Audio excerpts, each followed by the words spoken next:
Hello and welcome. This is Leanne, and I'm working on a wonderful series of how to turn a spiral bound book from the dollar store into something like one of these notebooks. You can find links down below for parts 1, 2, and 3, where I go through the process and I make this particular one right here. I'll also put a link up above to part 1. Now for part 4, we're going to be working on putting our book together. So in the very first video, we wrote notes on our paper and took it apart, and now we're putting it back together. We follow the notes, in particular on the bottom where it says, so add the cover first. That's what I'm doing here. Then add the back cover. That's what I'm doing here. It really is helpful putting those notes there, and you can see the upside, the bottom part. So once you get that put together, go ahead and pinch your pieces back together. It takes just a little work, a little bit of force, but it's not really that much of a problem.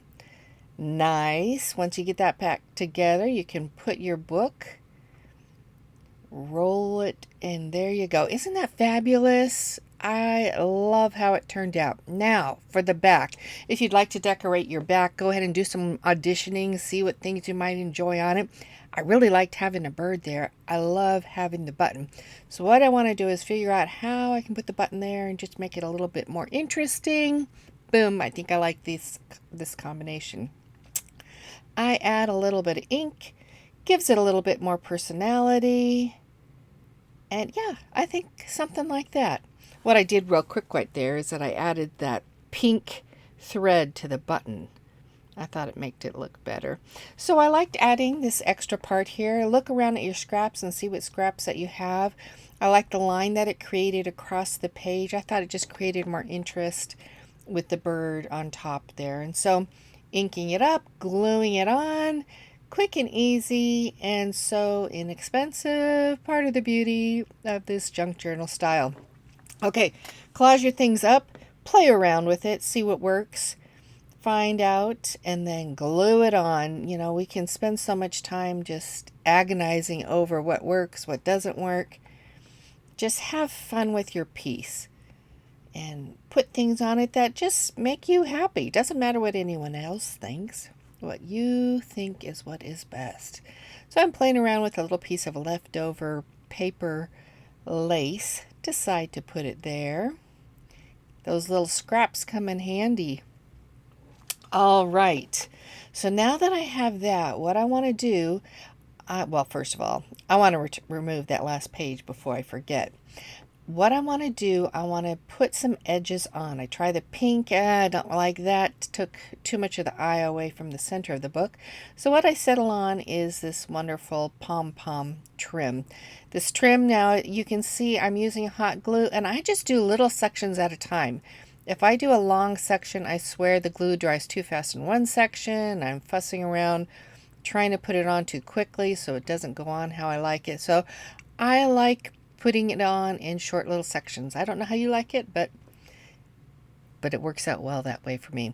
So I put it on the front, and then also I echo that look and I put it on the back. Same thing, little sections, put it on, and then you have just a wonderful added element to your book. The little fabric feel to it makes it just wonderful.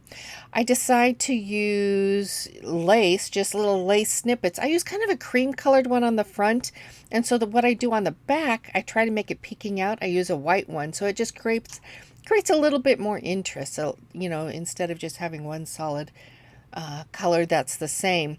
I decide I want to use 5 locations, so the next one I do is a middle piece.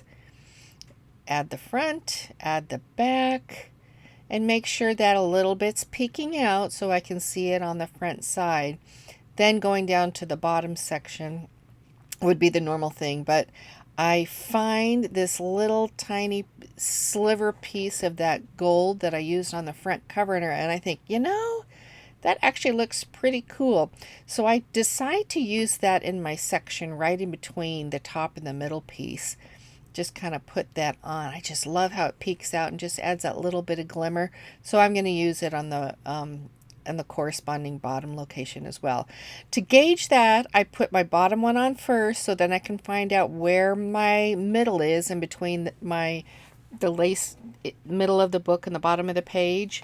So now I can put this gold piece on and feel comfortable with the location that I have it.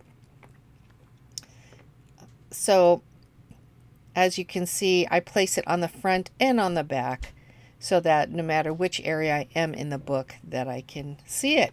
It's looking good. I like how it's turning out. I decided to add just a little bit more detail, add some lace here.